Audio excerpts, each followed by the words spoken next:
We'd like to thank our newest sponsor, Stadium Insurance, stadiuminsurance.com. For all your sports collectible and memorabilia needs, remember stadiuminsurance.com. Please get their app on the iOS or Android stores. Download it now for full coverage.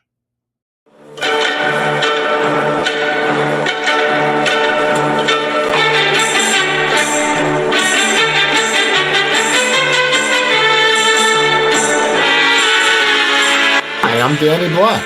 And I'm John Newman. Welcome to Card Menches. Well, hello. It's Card Menches Friday, John. How are you?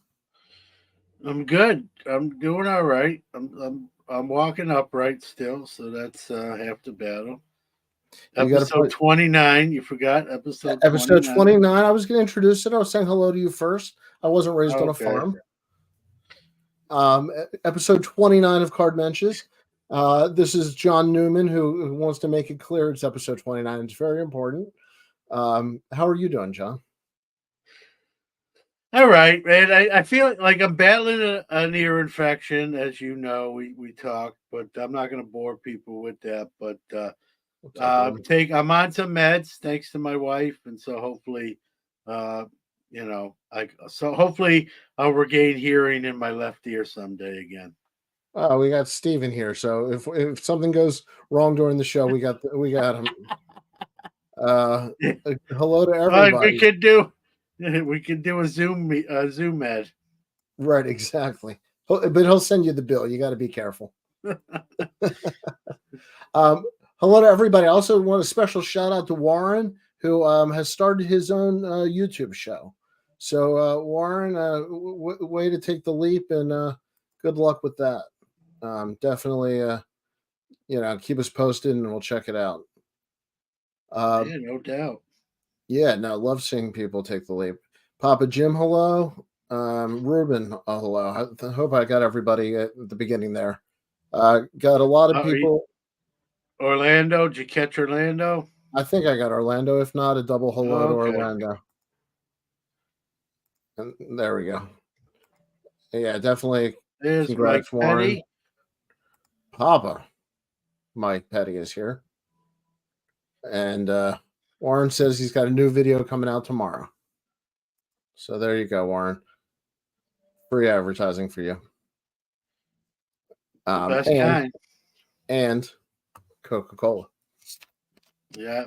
I'm drinking coffee today because real quick, funny story. I'm not going to make this the whole episode, obviously. So with this ear infection I got, I'm taking Tylenol during the day just for the pain. I didn't miss any work, but I noticed I was getting home from school and just really tired and taking naps. And my wife today said, send me a picture of the bottle of the Tylenol you're taking during your lunch at school. So I snap a picture of the bottle. She goes, you're taking Tylenol, you're taking Excedrin PM. That's why you're falling asleep like so early. I had no idea. So in here, there's coffee. So I hopefully won't fall asleep on today's episode. Ruben says that my Coke would be a lot cooler if it had some Captain Morgan in it. Can't dispute that at all. I love my big fan of Captain. I won't argue with that. Or Jack. Or Crown. You're not picky. You're friends with everybody. I try to get along with everybody. That's very generous of you. Very magnanimous. Yeah. I'm not saying I do. I just said I try. Right. What we did want to talk about tonight, though, if I can steer back towards the show for a second, just for a second, what would we do if we ran the hobby in 2024? If we got the magic wand? That's my magic wand. You're stealing my magic wand. Oh, you can have the magic wand back. So imagine it's like like a magician, and you can do whatever you want. That's what we're going for. Yeah. Well, listen, I did kind of a show on Hobby Quick Hits. I don't know when, where I kind of did this. So I'm going to probably repeat some of that because I'm pretty steadfast in my beliefs, and I'm probably when I talk about this, Danny, I'm probably going to come at it from more of if I own Fanatics, how I would produce cards. That'll sort of be my angle tonight, I think. I don't know about you, but that No, will be my approach. well then that'll be good. It'll be good contrast because I'm taking over the whole hobby. Okay. So Well, there's listen, Fanatics, it's in a couple years here is going to be 75% or pretty close to 75% of don't worry, you're on my list. all right. Um, I'm gonna channel my inner Michael Rubin. Speaking of list, a list came out this week that I'm happy to say neither one of us appear on. cheers to that. Mm-hmm. So speaking of Michael Rubin, are you going to be invited to his white party next year if you're the head of Fanatics? If he listens to my show, no. If he doesn't, I have an outside chance.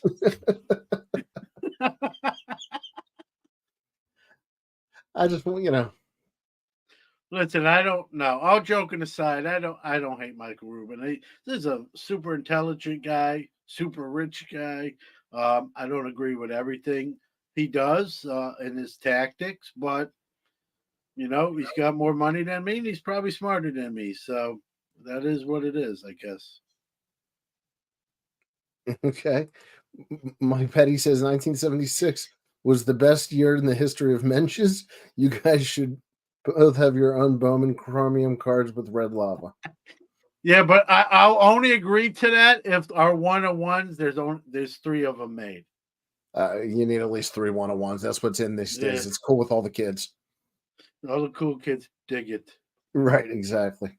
Why have one card when you could have 3 1-on-1s? I wonder if that's not hinting towards something on your list, maybe. I think it is. Quantity over quality. Okay. Do you want me to start? Print them all. Yeah, go for it. Go for number 1. All right. What if, so I'm going to come at it as if I'm Fanatics. They own Cops now. All the licensing has already fallen into place. One thing I want to see is more transparency, Danny. So one thing I would do, this will never happen. This is a pipe dream of pipe dreams. But if I could do it and I had the power to do it, I would make my print runs public, and I would try to number as many cards as I can, including the stuff that's not like low printed. So in other words, is if there's 750,000 of a base card, let's number those. Okay. As crazy as that sounds, people like numbered cards anyway. So I'm giving them what they want. Obviously, you rather pull a 1 of 1 than a 1 of 750,000. Because if you got the 1 of 1, there's only 3 of those that exist. And if you pull the 1 of 750,000, you know that 1.5 million exists. Rubin has some ideas. If I were in charge, I'd reduce the number of products, make them more affordable to the younger, newer collectors, ban sticker autos on card only, kids under 12 free to baseball games. Well, I'm not sure we're in charge of Major League Baseball, but yes, it's a good idea. Well, Rubin's working on that. Appreciate working on it. But John, Michael Rubin, but maybe with the help of Ruben Schneider too, combined forces, they can get that done. So my number 1, I think, is a little different, but you took the Fanatics view. I'm taking the bigger view, but my number 1 on my list is to settle all the business between Fanatics and Panini, all the lawsuits, like The Godfather. I want to take care of all family business and move forward. You come in here, we're going to meet and get this finally fixed. This is what I'm saying. You got it exactly right. You come to me on this day when I'm having Giannis sign all his redemption autos. Leave the Wagner, take the cannolis. So, um, I I I would just make I would be in charge. I would make a ruling. Whatever the case is, bring it before me. Let's go. By dinner time, we're home and we're settled, and that's it. And then we can move on with our hobby. So that's my number one. We settle all the legal business. I don't want to. I don't want this to be night court anymore.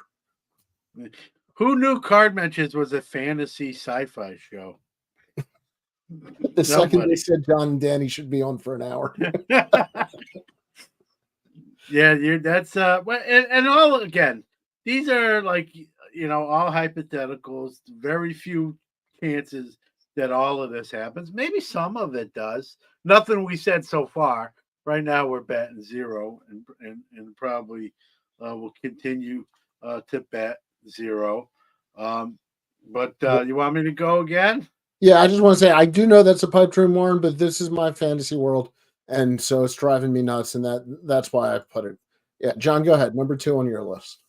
Again, you got to remember, I'm going to kind of come from Fanatics controls the hobby, 75% of it. So what I would like to see them do, being that they hold that much of the power, I talked about transparency and print runs, numbering all the cards. I also like to see, and they sort of do this now, but I think they can do a better job with this. I want to see product made for all levels of the hobby. So sure, you're going to have, your expensive products, whether that's Transcendent or Diamond Collection. I know they did away with opening day. They changed Big League. It was kind of a better product this year. But I'd like to see even more tiers of pricing levels and them have a say, once you give it to a store, right? The store can then charge pretty much anything they want, but make these products and have them stay at a certain level. So a young lady or a young man who's in the hobby and doesn't have the same discretionary income of me or you and others listening can still enjoy the hobby, can still enjoy the rush of opening packs and packs. And when I say like a lower tier product, that doesn't mean you can't be good stuff in it that they can pull. Put a Trout autos in there or whoever, put chase cards in there. So there's still a chance of getting something of significance. Like I understand there can't be as much as in a $1,000 a box product, but still don't water it down where there's no interest in it, right? Um, Give something to the kids that are in the hobby. They're the future, we're not going to be here forever, and we need that next group coming up to take the baton. And the earlier you get someone involved in the hobby, I got started as a 7-year-old kid, and here I am 44 years later, right? I probably wouldn't be in the hobby if I didn't start at 7. Now, I know it's a different hobby today. We have people come in the hobby now that don't have those stories, right? I didn't collect as a kid, but COVID hit. I heard all about how the hobby was booming, and I bought a couple boxes. Those people exist. They're real. But I think a good percentage of people started in their youth at some form or fashion. And so I don't think that should be lost, even in today's modern day hobby. So create a product that's not watered down too severely, but is also still affordable for kids to rip, get kind of hooked on the hobby, enjoy it, passionate, and then they stay in it. And then when they start working and get their careers and have more discretion, they can move up sort of those tiers if they so choose. John using the model of selling crack for baseball cards. It's similar, but I just left off the crack part. Mookie says John is less Michael Rubin, more Reuben sandwich. I like Reuben sandwiches. Mike Petty says I'm that he's more Paul Rubens. rest in peace, Pee Wee. Yeah. R.I.P. R.I.P. Underrated comic, Paul Rubens. Ruben says, Danny, are your kids interested in the hobby? Do you ask them question about what they like and what they dislike? That's a great comment. That's a great question. Yeah. So, for those of you who don't know, I have twin boys. They're going to be 13 in a couple weeks, and one of my boys is very much a Pokemon collector, and he's gone to card shows with me since he could walk. The other one has virtually no interest in the hobby and is a sports fan, but no interest in the hobby. And my daughter has no idea what I do for a living or why I'm in my office. So that answers that. But to get to your point and to get to what we were talking about, I also had on my list, and I might as well just piggyback on it now. The prices of wax, they just need to come down. There's absolutely no reason. I don't care about the secondary market. That will take care of itself. If people want to pay for a card, they'll pay for a card on the secondary market. We don't need to support breakers that or local card shops. They will be back with there will be plenty of buyers at a lower price.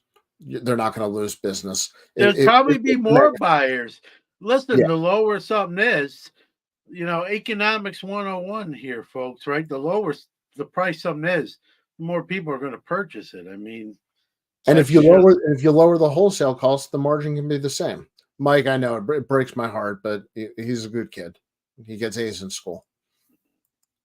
Yeah. So yeah, no doubt. And listen, I'm not saying we make all kids products and nothing for the big boys who have big bucks that want to partake in it. I'm saying create levels for everybody, right? That can, and that way, if you start at the bottom level as a young man or woman or kid, and then when you're older and you've got your career and your job, and then you want to kind of, if you've never left, you just can buy bigger and better stuff, and that's what I mean. And when I entered the hobby in 1979, Danny, there was no Pokemon and Yu-Gi-Oh and Magic the Gathering at that time. So it was easy, man. I was a sports kid. I was playing sports at 5 years old, right? You have kids today have a lot more pulling them away from card collecting. And so you've got to gear stuff. You've got to be in their face, and not only in their face, but there has to be something they can afford to buy, because if it can't, they're going to ignore it and buy a video game, buy a Yu-Gi-Oh pack or Pokemon. And that's a hobby too, and that's trading cards. But as a kid who started at 7 years old with a 1979 Topps baseball pack, I'm being sentimental here, but I love stories. I love seeing kids at shows enjoying the hobby. There never can be too many. That will never be a problem. There can be not enough. That could be a problem. So do stuff geared to get that next generation locked in and on the ride. And I don't want to make it sound like they're captive, but enjoying the hobby, building a passion for it, because that's going to be the next one. Can you be in the hobby and not partake in it as a kid? You can, but I think you're more apt to be I heard the word true collector, right? I don't know what that really means, the true, but I think if you start at a young age, right, that definitely checks that box. I think that I disagree with part of what you said, and I agree with a lot of what you said. I think you have to have price tiers for kids and it should be available. However, I think they need to cut down on the amount of sets dramatically. I think it's too confusing. I think it hurts the market They have, though, a little bit. They have discontinued. There's still how many sets are going to be put out this year by Topps? I don't know. I A should lot. know that, and I don't. Yeah, But it's plenty. it's when we grew up, you collect the set. You know, it wasn't 28 different sets. Aaron Gray. I like Ruben's comment, 1979, the Battlestar Galactica cards. Yeah, I'm not. Listen, nothing wrong with Aaron Gray's 1979 version. John King says cut down on sets in general. No one collects the sets. The new ones. That's true. I don't know how many people still buy the. It does feel like set full collecting set. is more vintage, Yeah. And I'm going to be honest with you. I used to collect sets. Now I don't. So, like, some of that's just based on the size of where I can house my cards. So I just don't have the room to chase sets like I did as a younger collector. I don't hate sets. I just sort of adapted to the room, I have. Hodgson says fewer sets and fewer parallels would be a nice start. I think for kids and even adults, unless you really memorize all this, it's a lot of product out there. Yeah, no doubt.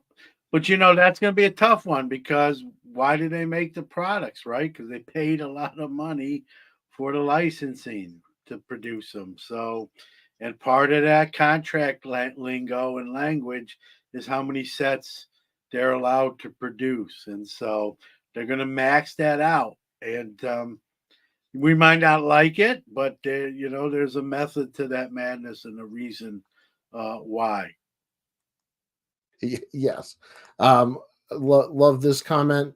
If I had a magic wand, I'd bring back Morgana the Kissing Bandit for the kids. Now here's a question. Is she still alive? Oh, I don't know. That you just made that sad now. I want to. Well, I'm not going to Google right now, but somebody looked that up, and she's got to be what, in her 80s, 90s, maybe potentially. I feel like we looked her up before. Now it's getting creepy. Now I have this vision in my mind. She used to run out there with things bouncing up and down onto the field, right? Now I could see her with a walker rolling out there, and obviously the players could easily elude her nowadays. And I don't think they were trying too hard to elude her back when she was in her 30s and 40s. But now they could definitely outrun her with her walker. I'm assuming and I hope she's still alive, Mike, I don't know if she's really 76, but he says that she's 76 and has Orlando says Morgana was huge back in the day. Innuendos. Mookie says Morgana's alive. Pee-wee is dead. Yes. We're just trying to find out details on Morgana. What's she up to? What's she doing? Does she watch card mentions? These are things I want to know. Would that be fantastic? If there's a sport she can still run onto the playing surface and get the athletes, it's probably the bowling alley, the Professional Bowlers Association, the PBA. She just stands up. Because they can't run onto the alley and lane itself, so they only have where you sit in that little area. She's got them kind of cornered. Yeah, I hadn't put that much thought into it. Well, I think on the fly, I haven't thought about it until just now. But okay. Mookie says a nice pickleball court for Morgana. Yes, she might catch me there. Yes. Although even at 51, I think I can outrun her. I think I don't know if she's a spry 76 or not spry 76, but the question is, am I going to try to outrun her? Right, exactly. That's to be or not to be, to run or not to run. Yeah. All right. Whose turn is it? I think it's mine. It's your turn. Yeah. Well, listen, this is a selfish one, right? Well, it's you your know, I like, we went from Morgana and her assets to acetate, right? I'm a big fan of acetate cards. So, great segue. You got to use right. it when you get it. Um, as you know, and a lot of people listen to my content, I like a nice looking acetate card. So I would bring back a completely a larger. I know Tops did the clearly, A larger you know, acetate. a larger acetate set where every card is acetate. And that would be just purely selfish, self-serving. But you said, hey, if I ran the hobby, so I answered that question literally. If I ran the hobby, you'd have a 792 card acetate set. I don't know if you'll make money on it because the production cost would probably be high enough, but I don't care. I would still like the cards. Yes, the chat room did not let me down. Ruben says John is an acetate man, not a busty boy.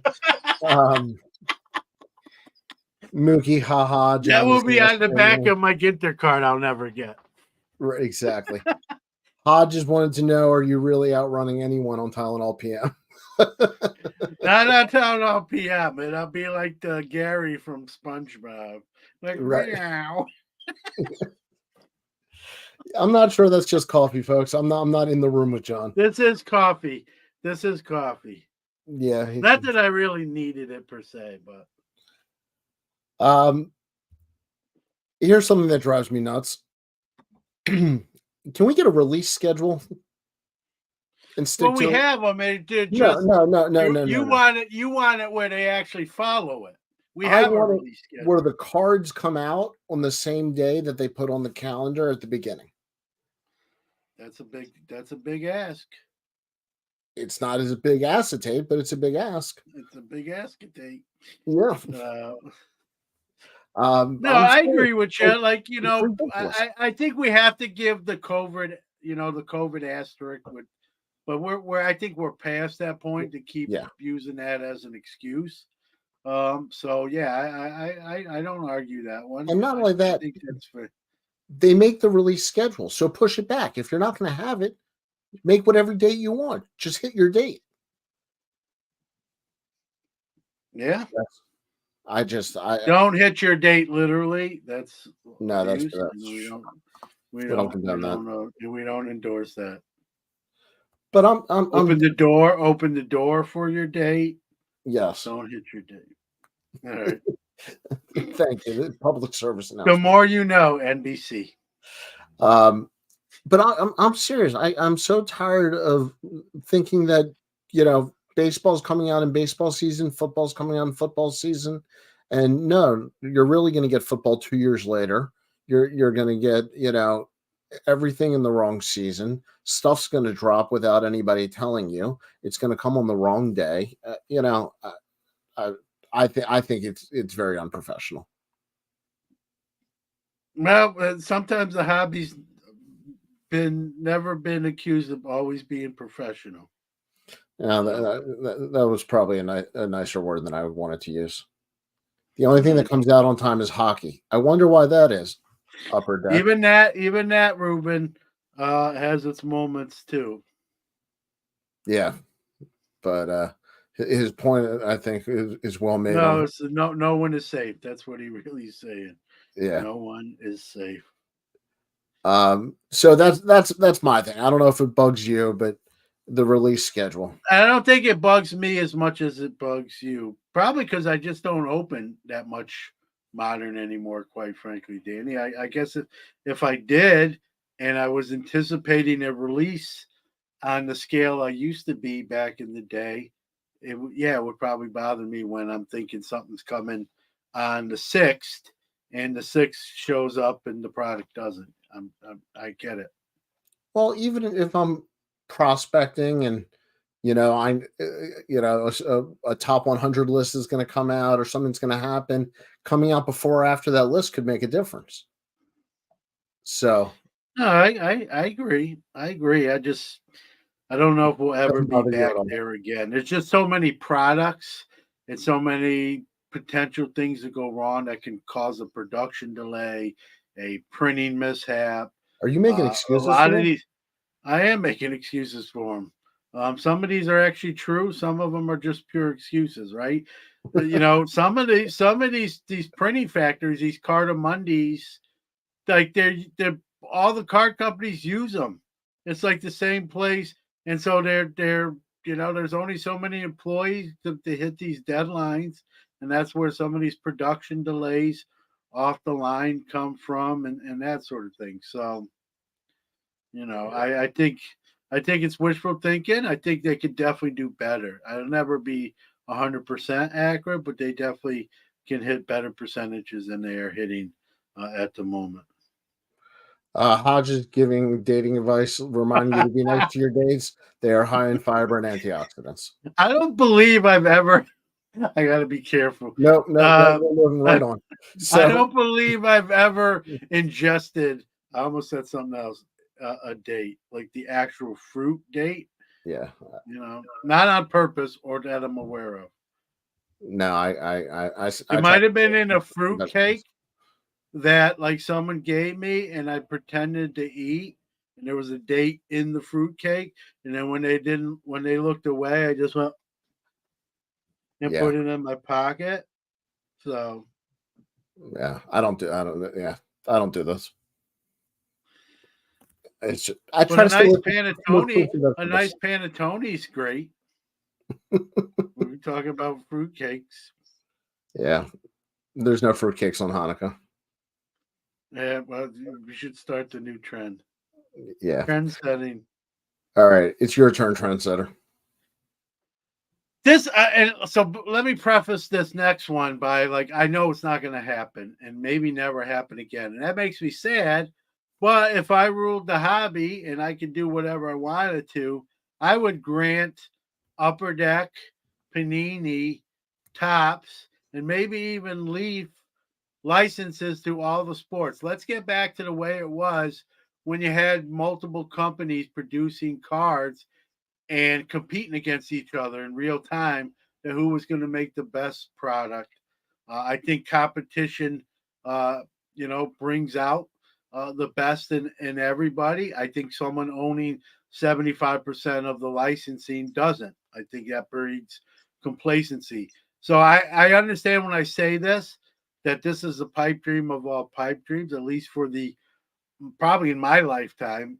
It'll never happen again. I hope I'm wrong, and I live to 150, and I'm Yoda. Like multiple card companies producing sports. You see, terrible Yoda impression, but I like to see that multiple companies producing different sports like it was at one point. And yes, there were some duds even then. I get it. But at least you had someone pushing you, and it gave the consumer, us, right, choices of what product we wanted to buy. Let me put it this way: I opened more 83 tops than 83 Donruss. I opened more 84 Donruss than I did 84 tops. Why? Strictly the designs, right? What I liked better that particular year. The rookies back then were pretty much, not exactly, but in the 84 Donruss and tops, there was a Manly rookie in both of those, but I like the 84 Donruss design better. So I opened way more 84 Donruss. I like to see that again.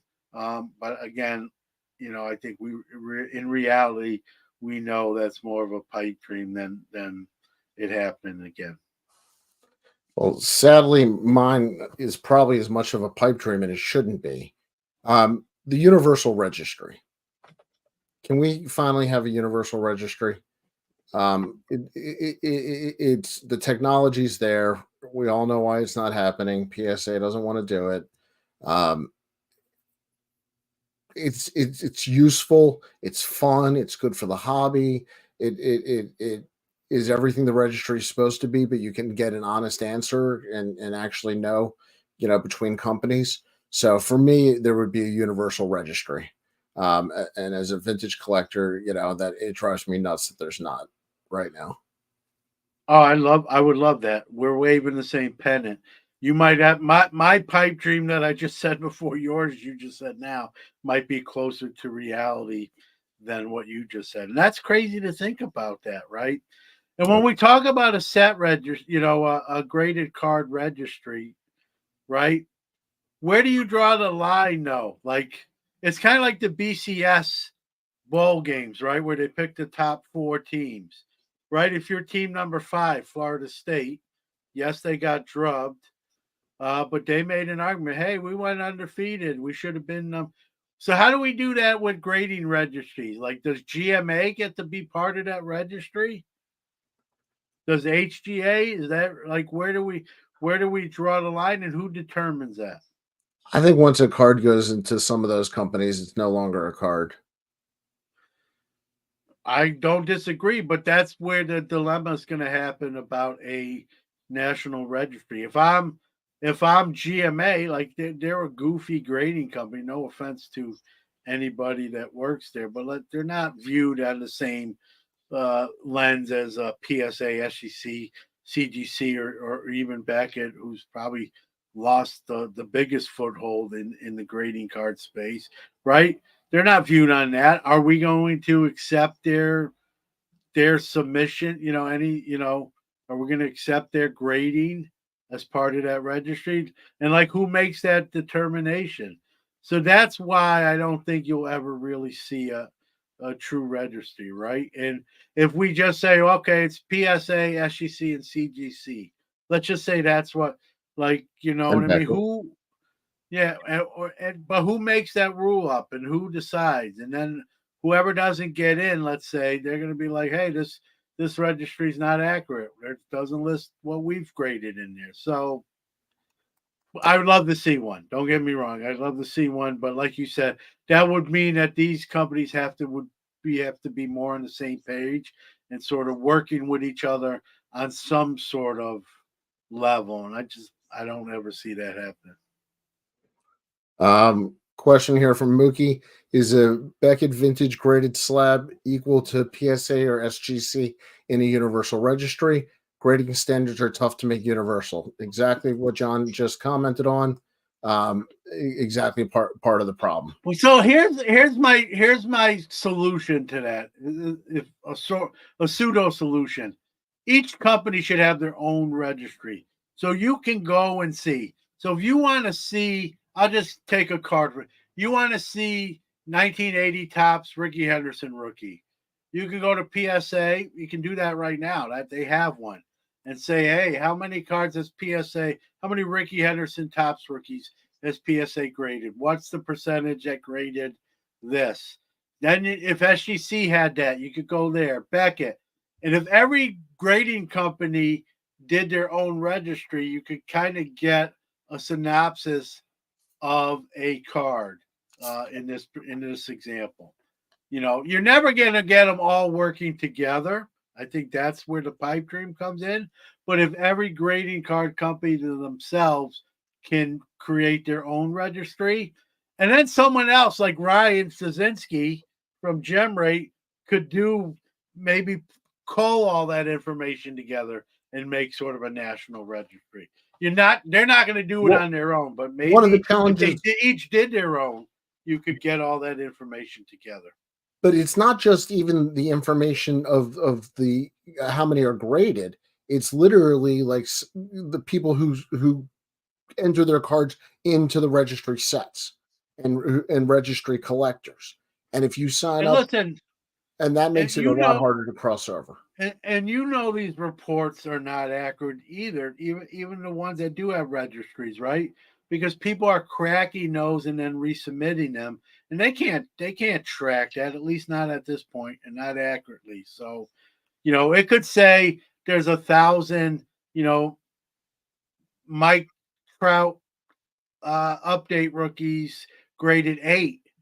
But there could be 200 of those PSA 8 Trouts that people just cracked and either sent them to another grading company or resubmitted back to PSA, let's say, to try for a higher grade. And maybe they got an 8 again. And so now it's 1,001, but it's actually the same card twice. Yep. So a registry tells the story, but it's not the whole story. And the whole story will never be completely 100% accurate. I could tell you the whole story, but then I'd have to kill you. Mike Petty All says right, that I'll do it when I'm like 75, if I even make it that far, and I don't have much time left anyway. we've got at least a couple minutes. Don't worry. The registry is about as stupid as eye appeal and breaking, in my humble opinion. I like eye appeal. I'm an eye appeal guy. Are you a third As party? someone, as someone who has some eye appeal cards, Yeah. I like eye appeal. But I get the comment itself. The registry, it's nice. It's nice, Mike. It's not the end all be all, as you just pointed out. I agree on that front, but it gives you something to work with, right? It kind of gives you a starting point, if you will. It's better than nothing. It's better. It's better having it than not having it at all. Is it completely accurate, as I just pointed out, and with your comment? No, it's not. But at least it gives you a general idea of what's going on with a particular card or set. The registry is important to set builders. That's a good. Good point. I mean, it's people use the registry for different reasons, right? No one. I don't want to say no one uses it for. Some people use it for, but it has different usages, right? How many complete graded sets exist? How many PSA 9s are out there? I have the only one. It's a Pop 1, Gem Mint 10, right? We know there's only 3 PSA 10 1952 Topps Manals. We know that. And so it does have a meaning and a purpose. Again, it's not always going to be accurate, but in some cases, I think it is accurate. I think there is 3 PSA 10 Mickey Mantles graded. That's not to say there's not a PSA 10 shaped one sitting in a binder somewhere or a cigar box potentially. Not likely, but it's not impossible either. But we know that there's 3 enslabbed with that grade. How come you never find cigars in a baseball box? How do you know you don't? Good point. You assume that. You know what happens when you assume. That's on me. You acetate cards. All right, I had universal registry. I think you covered it well for me. Thank you. Your turn. Oh man, how do I follow that one up? It's this one's the low hanging fruit, right? The redemption issue, right? No one likes the redemption cards. You wait 15 years, if you ever get it. You hear people complain that I agreed to a replacement instead of the original card. It didn't live up to the billing. It wasn't equal value. Fanatics has said they're really going to try to phase out redemption cards as much as they can. So I think this is something we're going to see a better job with. So the less redemption cards, the better. But as I've always said, even on Sports Card Nation, guys, sometimes to get an autograph of a guy or a player or an athlete or even a celebrity, you have to sometimes have it in redemption form. So I don't want to necessarily wipe them all out across the board, but I think most people will agree with me. Less is more, right? Or less is better.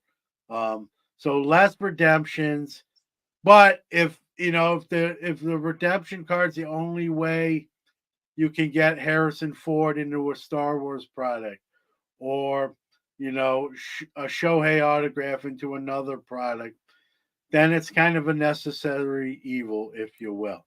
But the less we see of them, I think the better, because no one loves redemption cards, right?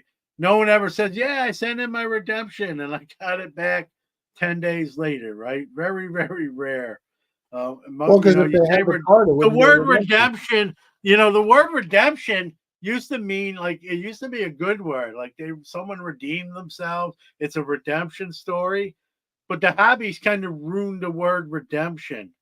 Right? And now it's got a negative connotation except with Bob to the word Marley. redemption.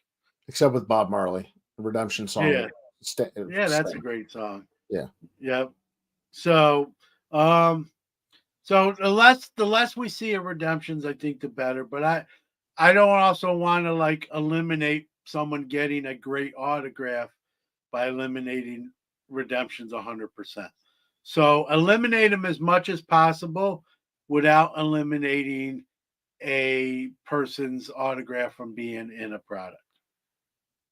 Yes. Which kind of ties into my next one, which is, well, here, let me read Brian's comment first. Brian says they can do a better job with which sets have redemption. Sets that release later in seasons could have a longer lead times to get the cards made. Yeah, that's true. That's a great point. Here's the other thing they could do. They'll never do this, but I thought about this. The reasons these redemptions are late, right, is because the design of them matches the set, right? What if we just said, listen, the Shohei autograph is not going to necessarily be the same design as that year's set.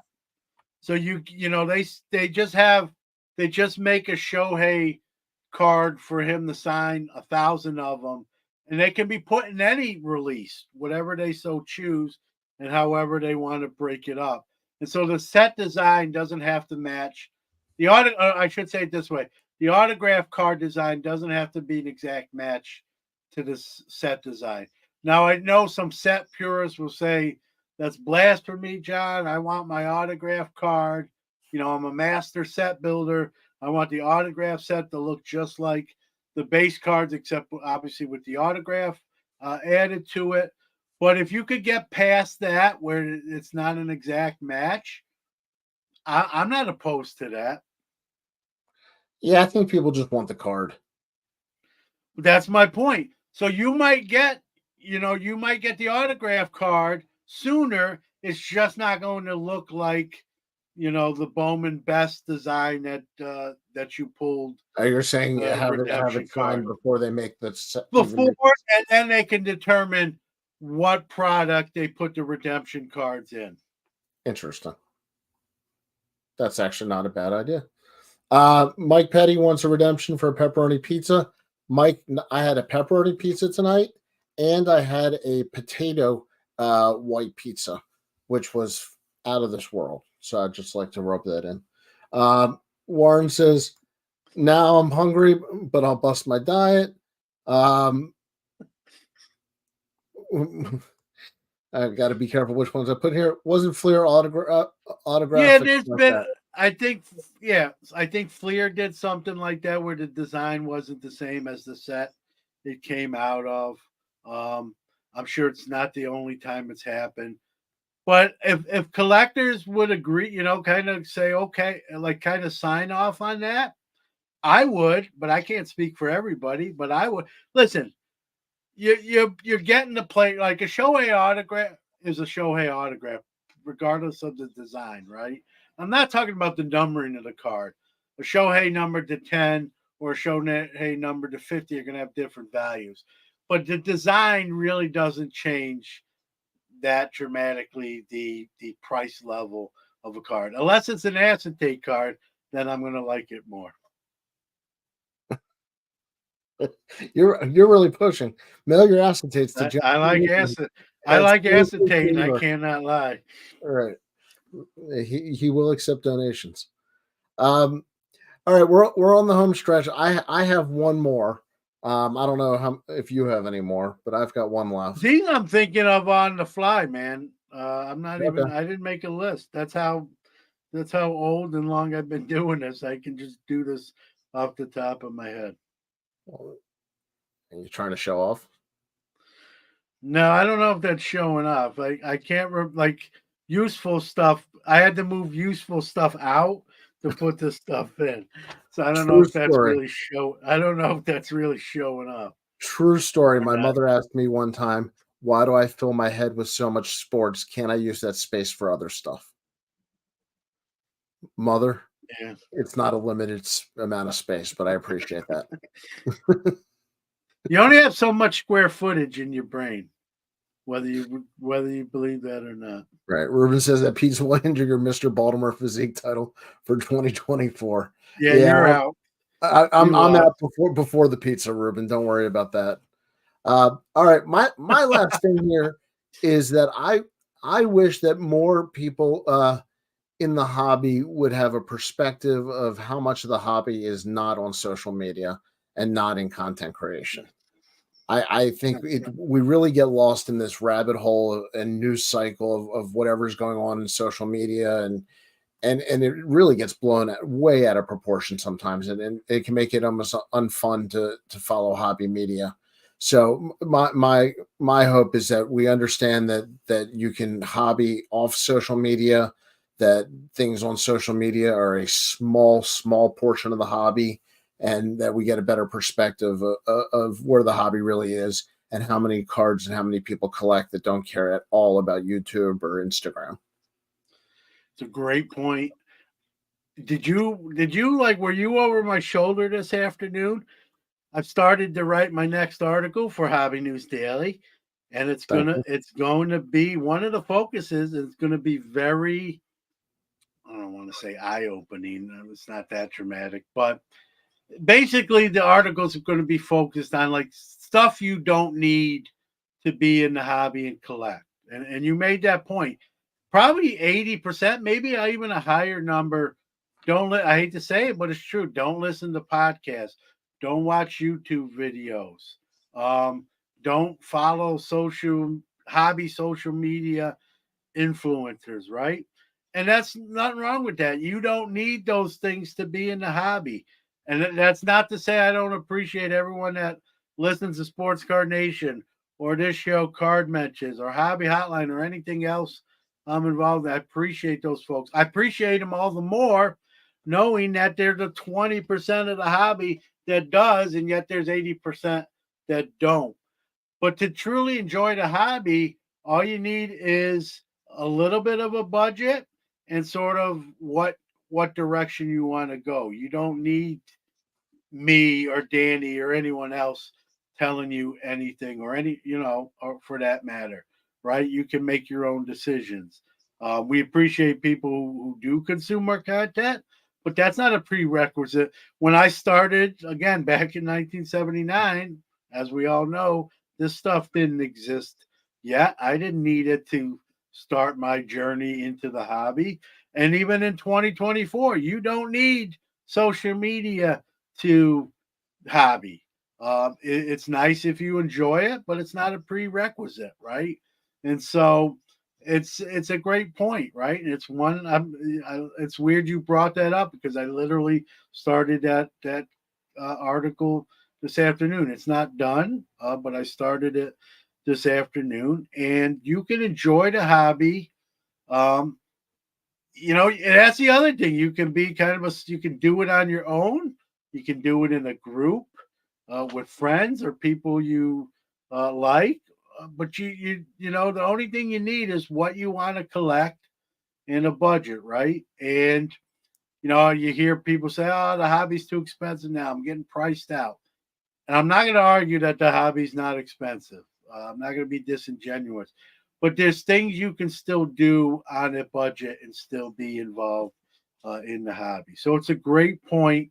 And maybe that's kind of what I would say is my last thing is like, make your own decisions. Like it's nice if you value mine or Danny's or other people's opinion, but at the end of the day, right?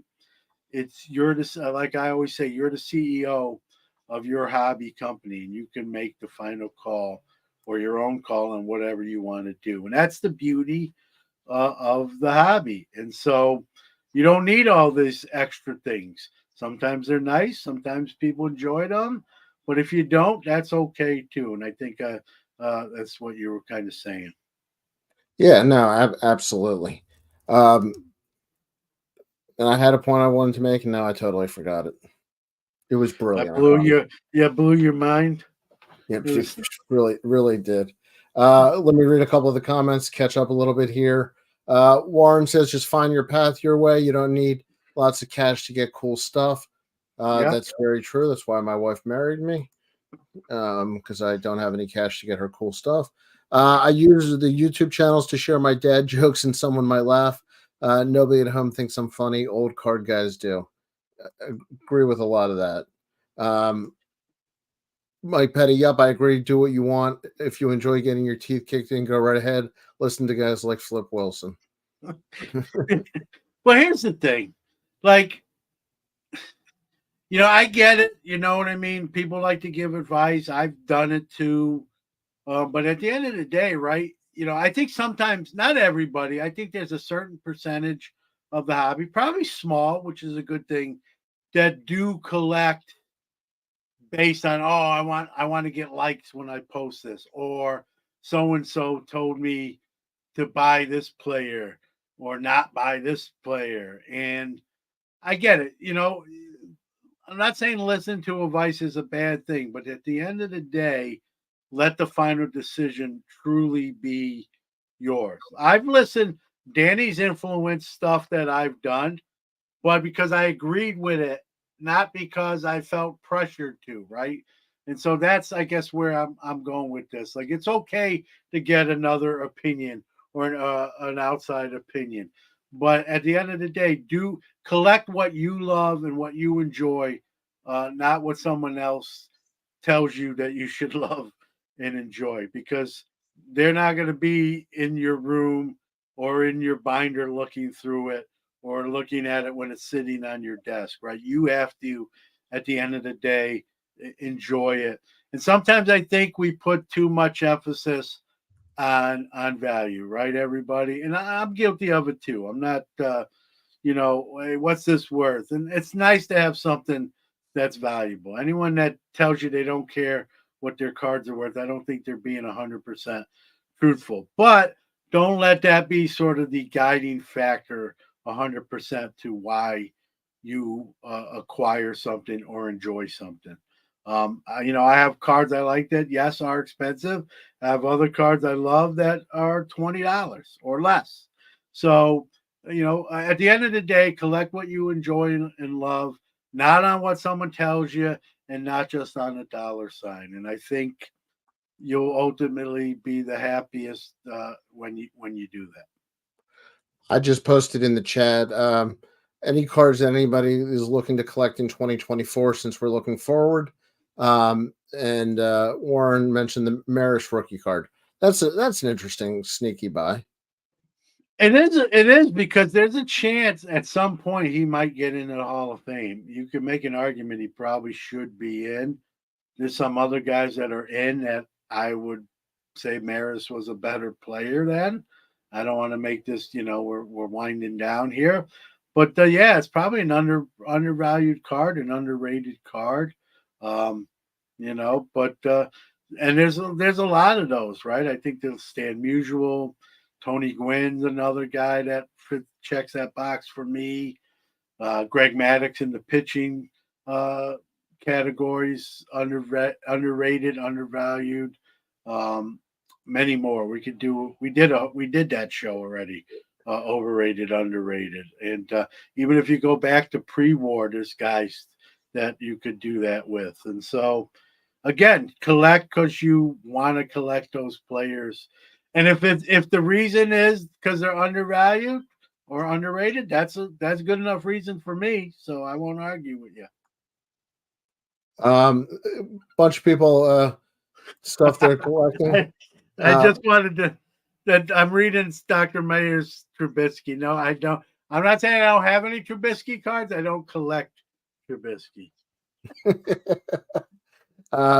Ruben is looking for more Hall of Fame Diamond Kings and PS Autos a 57 Clemente.